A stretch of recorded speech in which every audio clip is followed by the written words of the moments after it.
O grande conflito. Introdução. Antes que o pecado entrasse no mundo, Adão vivia em plena comunhão com seu Criador. Desde, porém, que o homem se separou de Deus pela transgressão, a raça humana ficou privada desse alto privilégio. Pelo plano da redenção, entretanto, abriu-se um caminho mediante o qual os habitantes da terra podem ainda ter ligação com o céu. Deus se tem comunicado com os homens mediante o seu Espírito, e a luz divina tem sido comunicada ao mundo pelas revelações feitas a seus servos escolhidos. Homens santos de Deus falaram inspirados pelo Espírito Santo. Durante os primeiros 25 séculos da história humana, não houve nenhuma revelação escrita. Aqueles dentre os homens que haviam sido feitos receptáculos das revelações divinas comunicavam estas verbalmente aos seus descendentes, passando assim o seu conhecimento para gerações sucessivas. A revelação escrita data de Moisés, que foi o primeiro compilador dos fatos até então revelados, os quais enfeixou em volume. Esse trabalho prosseguiu por espaço de 1.600 anos, desde Moisés, o autor do Gênesis, até João, o evangelista, que nos transmitiu por escrito os mais sublimes fatos do Evangelho. A Escritura Sagrada aponta a Deus como seu autor. No entanto, foi escrita por mãos humanas e, no variado estilo de seus diferentes livros, apresenta os característicos dos diversos escritores. As verdades reveladas são dadas por inspiração de Deus, acham-se, contudo, expressas em palavras de homens. O Ser Infinito, por meio de seu Santo Espírito, derramou luz no entendimento e coração de seus servos. Deu sonhos e visões, símbolos e figuras, e aqueles a quem a verdade foi assim revelada, concretizaram os pensamentos em linguagem humana. Os 10 mandamentos foram pronunciados pelo próprio Deus e por sua própria mão foram escritos. São de redação divina e não humana. Mas a Escritura Sagrada, com suas divinas verdades, expressas em linguagem de homens, apresenta uma união do divino com o humano. União semelhante existiu na natureza de Cristo, que era o Filho de Deus e Filho do homem. Assim, é verdade com relação à Escritura, como foi em relação a Cristo, que o Verbo se fez carne e habitou entre nós. João 1,14. Escritos em épocas diferentes, por homens de origem e posição diversas, e variando entre si quanto à sua capacidade intelectual e espiritual, os livros da Bíblia oferecem um singular contraste de estilos e uma variedade de formas dos assuntos expostos. A fraseologia dos diferentes escritos diverge, expondo uns os mesmos fatos com maior clareza do que outros, e como sucede, às vezes, tratarem um mesmo assunto sob aspectos e relações diferentes, pode parecer ao leitor de ocasião e imbuído de algum preconceito que os seus conceitos divergem, quando um meditado estudo deixa transparecer claramente o seu fundo harmônico. Sendo tratada por pessoas diferentes, a verdade é apresentada nos seus diversos aspectos. Um escritor apresenta os pontos que se harmonizam com sua experiência ou com sua capacidade de percepção e apreciação, ao passo que outro prefere encarar a verdade por outro prisma. Todos eles, porém, atuam sob a direção do mesmo espírito para apresentar aquilo que mais particular impressão exerce sobre o seu espírito, resultando daí uma variedade de aspectos da mesma verdade, mas perfeitamente harmônicos entre si. As verdades assim reveladas formam um todo perfeito que admiravelmente se adapta às necessidades humanas em todas as condições e experiências da vida. É assim que Deus escolheu comunicar sua verdade ao mundo, através de pessoas que Ele mesmo, pelo seu Espírito, habilitou e autorizou para realizarem sua obra. Ele guiou a mente na escolha do que dizer e escrever. O tesouro foi confiado a vasos de barro, sem, contudo, perder coisa alguma de sua origem celestial. O testemunho é transmitido mediante a imperfeita expressão da linguagem humana, conservando, todavia, o seu caráter de testemunho de Deus, no qual o crente submisso descobre a virtude divina, superabundante em graça e verdade. Em sua palavra, Deus conferiu aos homens o conhecimento necessário à salvação. As Santas Escrituras devem ser aceitas como autorizada e infalível revelação de sua vontade. Elas são a norma do caráter, o revelador das doutrinas, a pedra de toque da experiência religiosa. Toda a Escritura é inspirada por Deus e útil para o ensino, para a repreensão, para a correção, para a educação na justiça, a fim de que o homem de Deus seja perfeito e perfeitamente habilitado para toda boa obra. 2 Timóteo 3, 16 e 17. Todavia, o fato que Deus revelou sua vontade aos homens por meio de sua palavra não tornou desnecessária a contínua presença e direção do Espírito Santo. Ao contrário, o Espírito foi prometido por nosso Salvador para aclarar a palavra a seus servos, para iluminar e aplicar os seus ensinos. E visto ter sido o Espírito de Deus que inspirou a Escritura Sagrada, é impossível que o ensino do Espírito seja contrário ao da palavra. O Espírito não foi dado, nem nunca o poderia ser, a fim de sobrepor-se à Escritura. pois esta explicitamente declara ser ela mesma a norma pela qual todo o ensino e experiência devem ser aferidos. Diz o apóstolo João: não creiais a todo o Espírito, mas provai se os Espíritos são de Deus, porque já muitos falsos profetas se têm levantado no mundo. 1 João 4:1.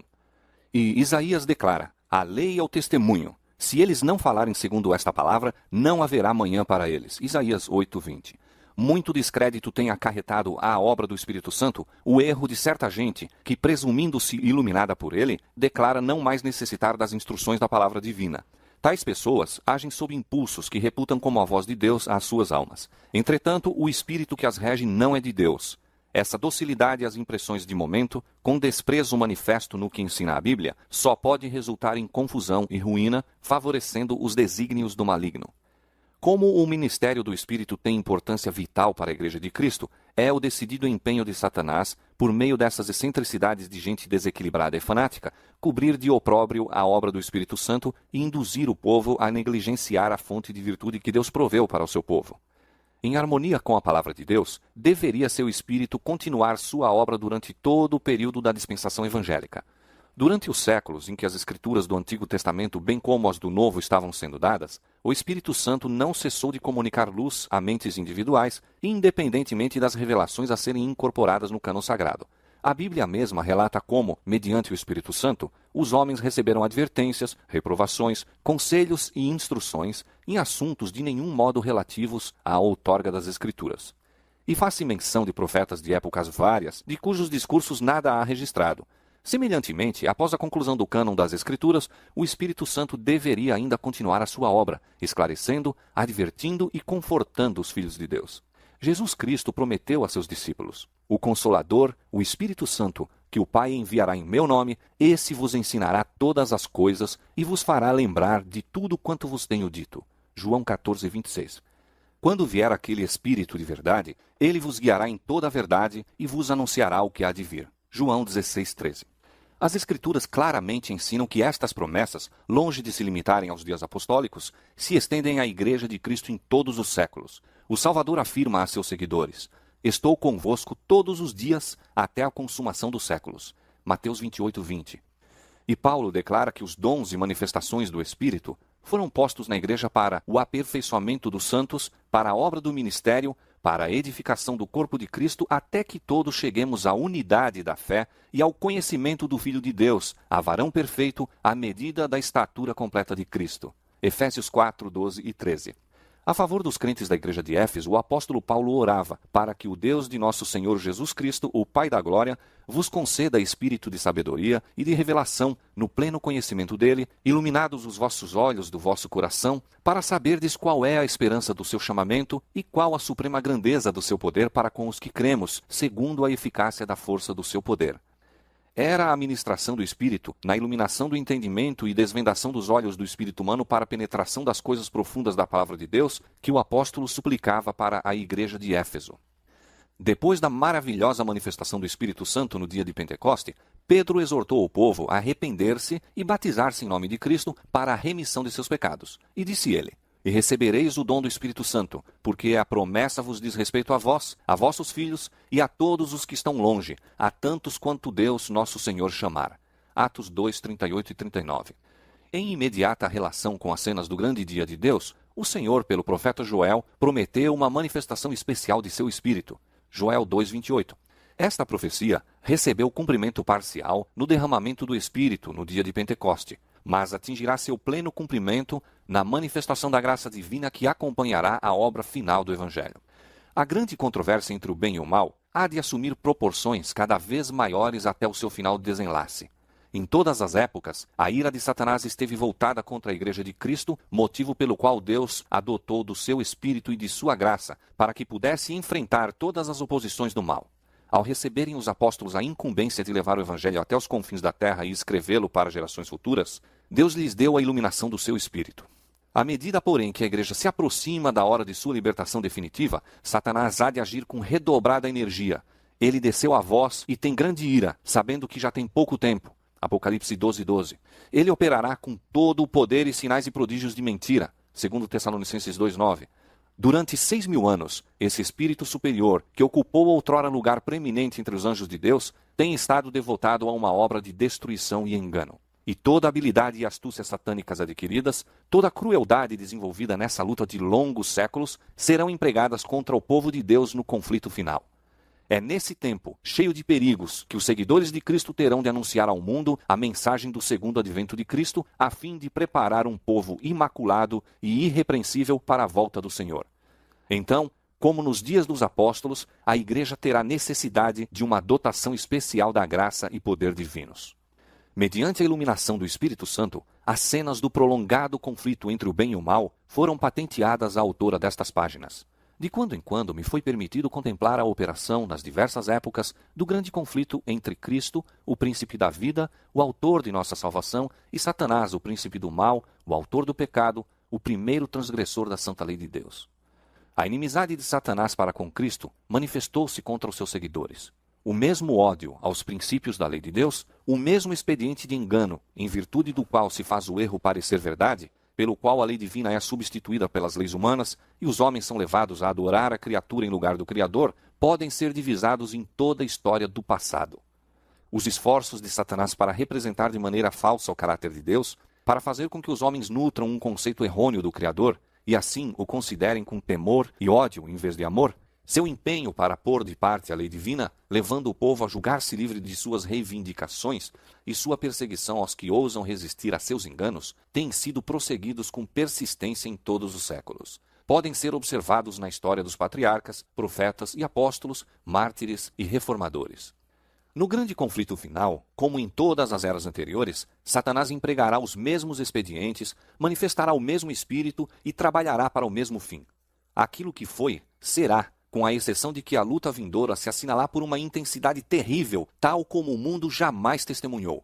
Os enganos de Satanás serão mais sutis, seus assaltos mais decididos. Se possível fora, transviaria os escolhidos. À medida que o Espírito de Deus me ia revelando à mente as grandes verdades de sua palavra e as cenas do passado e do futuro, era-me ordenado tornar conhecido a outros o que assim fora revelado, delineando a história do conflito nas eras passadas e especialmente apresentando-a de tal maneira a lançar luz sobre a luta do futuro em rápida aproximação. Para alcançar esse propósito, esforcei-me por selecionar e agrupar fatos da história da Igreja, de tal maneira a esboçar o desdobramento das grandes verdades decisivas que, em diferentes períodos, foram dadas ao mundo, as quais provocaram a ira de Satanás, e a inimizade de uma Igreja que ama o mundo, verdades que têm sido mantidas pelo testemunho dos que não amaram suas vidas até a morte. Nesses relatos, podemos ver uma prefiguração do conflito perante nós. Olhando-os à luz da palavra de Deus e pela iluminação de seu Espírito, podemos ver a descoberto os ardis do maligno e os perigos que deverão evitar os que serão achados irrepreensíveis diante do Senhor em sua vinda. Os grandes acontecimentos que assinalaram o progresso da reforma nas épocas passadas constituem assunto da história bastante conhecidos e universalmente reconhecidos pelo mundo protestante. São fatos que ninguém pode negar.